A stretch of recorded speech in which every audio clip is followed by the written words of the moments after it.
তিতাবৰৰ বান পৰিস্থিতি এটা ভয়াবহ ৰূপ লৈছে। মেলামাটিৰ পঞ্চায়তৰ পটিয়া আৰু কাকতিকুৰি গাঁৱত প্ৰলয়। ঘৰবাৰী প্লাবিত হোৱাত নিশা বানাক্ৰান্তৰ আশ্ৰয় ধুদৰালিত। গৰু ছাগলীৰে একেলগে পথত সহবাস কৰিছে বানাক্ৰান্তই। সময় জিলা প্ৰশাসনে সাহায্য বা খাদ্যৰ যোগান ধৰাৰ অভিযোগ। তিতাবৰৰ পৰা এই সন্দৰ্ভতে অমৰজিৎ সিং ৰাজপুতৰ এক প্ৰতিবেদন আগবঢ়াইছো।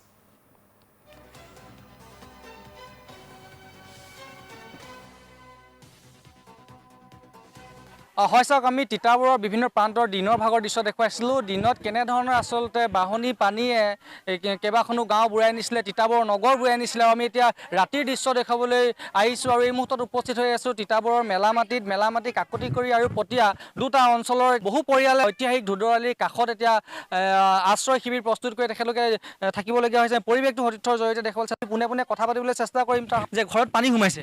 হয়, একদম এবুকু পানী।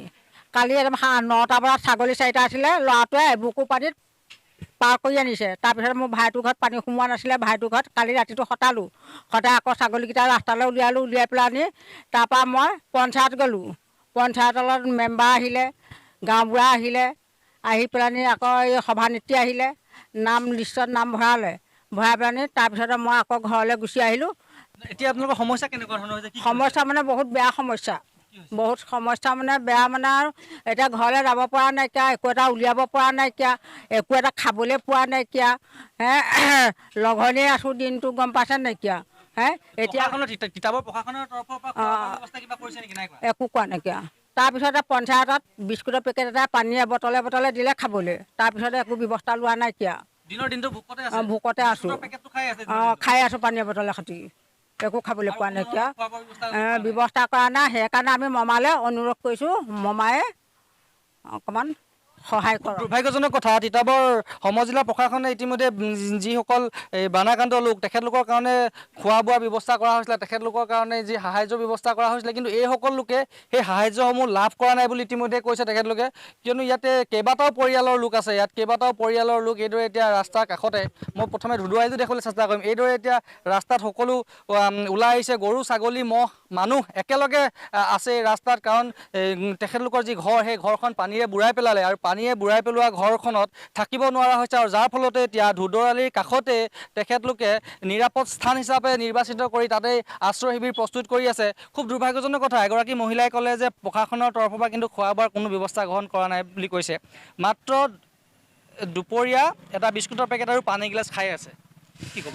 অতিকৈ দুৰ্ভাগ্যজনক বিষয় যে আমাৰ তিতাবৰ বিধানসভা সমষ্টিৰে মেলামাটি গাঁও পঞ্চায়তৰ অন্তৰ্গত এই কাকতিকুৰি আৰু পটিয়া গাঁৱৰ ৰাইজসকল বানাক্ৰান্ত হৈ ইতিমধ্যে প্ৰত্যেক ঘৰ মানুহৰ ভিতৰতে পানী সোমালে, মানে তাত থাকিব নোৱাৰা অৱস্থা হ'ল। আৰু প্ৰায় সংখ্যক লোকৰ আটাইতকৈ দুখৰ বিষয়টো হৈছে কি, বছৰটোৰ কাৰণে যোগাৰ কৰি থোৱা যি মানে ভাতমুঠি ভঁৰালৰ ধানকেইটাও পানীৰ তলত ডুব গ'ল।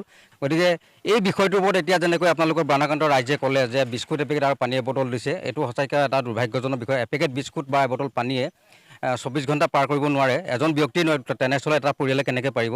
গতিকে আমি আপোনালোকৰ জৰিয়তে আমি প্ৰশাসনক অনুৰোধ জনাইছোঁ যে এইসকল ব্যক্তিৰ কাষত থিয় হৈ তেখেতলোকক কমচে কম খোৱাৰ খাদ্যখিনি যি পাৰে দিয়াৰ এটা ব্যৱস্থা গ্ৰহণ কৰক। আৰু আপোনালোকৰ মাধ্যমৰ জৰিয়তে তিতাবৰ প্ৰশাসনক এটা গুৰুত্বপূৰ্ণ এটা মানে অনুৰোধ জনাব বিচাৰিছোঁ, যিহেতু এই বানাক্ৰান্ত ৰাইজসকল আমাৰ ধুদৰালিৰ কাষত তম্বুতৰি মানে টিঙৰ চালেদি অৱস্থান কৰিছে। গতিকে এতিয়া ৰাতি এই একদম ৰাস্তাৰ লগতেই মানে এইটো তেওঁলোকে অৱস্থান কৰিবলৈ, একদম ধুদৰালিৰ কাষতে অৱস্থান কৰিবলগীয়া হৈছে, আপোনালোকে দেখিছেই। গতিকে ইয়াত এই ৰাতিৰ কাৰণে অন্ততঃ প্ৰশাসনে, আমাৰ পুলিচ প্ৰশাসনৰ ফালৰ পৰা এটা মানে পহৰাৰ ব্যৱস্থা গ্ৰহণ কৰক, যাতে অনাকাংক্ষিতভাৱে যাতে দুৰ্ঘটনা সংঘটিত হ'ব নোৱাৰে। তেখেতলোকে আপোনালোকে দেখিছে গছৰ ডাল দুটা ইমূৰেদি এই প্ৰায় আধা কিলোমিটাৰ পথ, হয়তো মানে ৰাতি ধৰি তেখেতলোক যদি কেনেবাকৈ যদি ৰাতি মাজৰাতি শুই যায়, তেতিয়াহ'লে তাৰ মানে তেখেতলোকে ৰাইজৰ নিৰাপত্তাৰ স্বাৰ্থত যাতে প্ৰশাসনে এই ব্যৱস্থাটো গ্ৰহণ কৰে। আৰু লগতে আপোনালোক চাব প্ৰশাসনক আৰু লগতে এইটো জনাইছোঁ, এতিয়া ৰাতি মহৰ কামোৰ বেছি হৈছে, বহুত মহ ওলাইছে। গতিকে এতিয়া আপোনাৰ পানী হোৱাৰ ফলত যথেষ্ট মহ হৈছে। এতিয়া আপোনালোকে দেখিব এই মহ খেদাবৰ কাৰণে কিছু ব্যক্তিয়ে এতিয়া ডিমৰ প্লেটখন লৈ আহিছে। আপোনালোকে দেখিছে এই ডিমৰ প্লেট মানে ৰাতি এতিয়া ইয়াত যেতিয়া থাকিব, মানে মহ খেদাবৰ কাৰণে ডিমৰ পিলত লৈ আহিছে। গতিকে এইখিনি মানে ক্ষুদ্ৰ যিখিনি মানে প্ৰয়োজনীয় ৰাইজৰ যিখিনি প্ৰয়োজনীয় এই ব্যৱস্থাখিনি প্ৰশাসনে কৰি দিব বুলি আমি অনুৰোধ যাৱতীয় ব্যৱস্থাখিনি প্ৰশাসনক কৰি দিবৰ কাৰণে অনুৰোধ জনাইছে। আৰু গুৰুত্বপূৰ্ণ এটা কথা কৈছে যে ধুদৰালিত এই মুহূৰ্তত মই থিয় হৈ আছোঁ আৰু ধুদৰালিৰ কাষতে এই কাকতিকুৰি গাঁৱৰ অঞ্চলৰ বহু পৰিয়ালে আচলতে শিবিৰ পাতি আছে তেখেতলোকৰ নিৰাপত্তা, কিয়নো এইটো ব্যস্ত পথ, সদাব্যস্ত পথ, এইটোৰে নাগালেণ্ডৰ গাড়ীও ইয়াত অহা যোৱা কৰে, অসমৰ গাড়ীও ইয়াতে চলে আৰু তেখেতলোকে নিৰাপত্তা চিহ্ন হিচাপে এটা গছৰ ডাল এনেদৰে ভাঙি দিছে, ভাঙি পেলাইছে যাতে দূৰৰ পৰা গাড়ী আহি মনিব পাৰে ইয়াত কোনোবা লোক আছে বা এইটো এটা সাংকেতিক চিহ্ন। কিন্তু তাতোতকৈ গুৰুত্বপূৰ্ণ কথাটো হ'ল যে খোৱাৰ সমস্যাটো এই কণ শিশুসকলক আছে। এই শিশুসকলে দিনত কি খাইছে মই এবাৰ অকণমান জানিবলৈ চেষ্টা কৰিম। এই আপোনালোকৰ যে সৰু সৰু ল'ৰা ছোৱালীবোৰ আছে কি খোৱা বোৱা কৰিছে? একো খাব পোৱা নাই, কালিৰ পৰা একোৱে খাব পোৱা নাই, নাই পোৱা। এতিয়া ওচৰৰ মানুহজনে দিছে চাউল কিবা কিনি, তেল মিঠাতেল দাইল চাউল দিছে, সেই বনাই আছে। কালি ৰাতি 10টা বজাতে ঘৰৰ পৰা ওলোৱা, পকা ৰাস্তাৰ ওপৰতে আছে। কালি 10টা বজাত একো খাব পোৱা নাই। গাঁওবানী বাইদেউ আহিছিলে, লিখি মেলি লৈ গ'লে, একো খা খবৰ নাই। তাৰপৰা আমাক যোগাযোগ কৰা নাই একো। আচলতে খুব দুৰ্ভাগ্যজনক কথা, কিয়নো কালি নিশা তেখেতলোকে ঘৰ বাৰী এৰি আহিছে, কাৰণ কালি নিশাৰ পৰাই বানপানী, কালি নিশাৰ পৰা আহি এই স্থানতে আছে। ইতিমধ্যে উল্লেখ কৰিছে যে গাঁও প্ৰধানে আহি কিবা লিখি নিলে, কিন্তু এই মুহূৰ্তলৈকে তেখেতলোকৰ যি খোৱা ব্যৱস্থা অন্নমুঠি কিন্তু এই মুহূৰ্তলৈকে যোগান কৰি দিব পৰা নাই তিতাবৰ সমজিলা প্ৰশাসনে।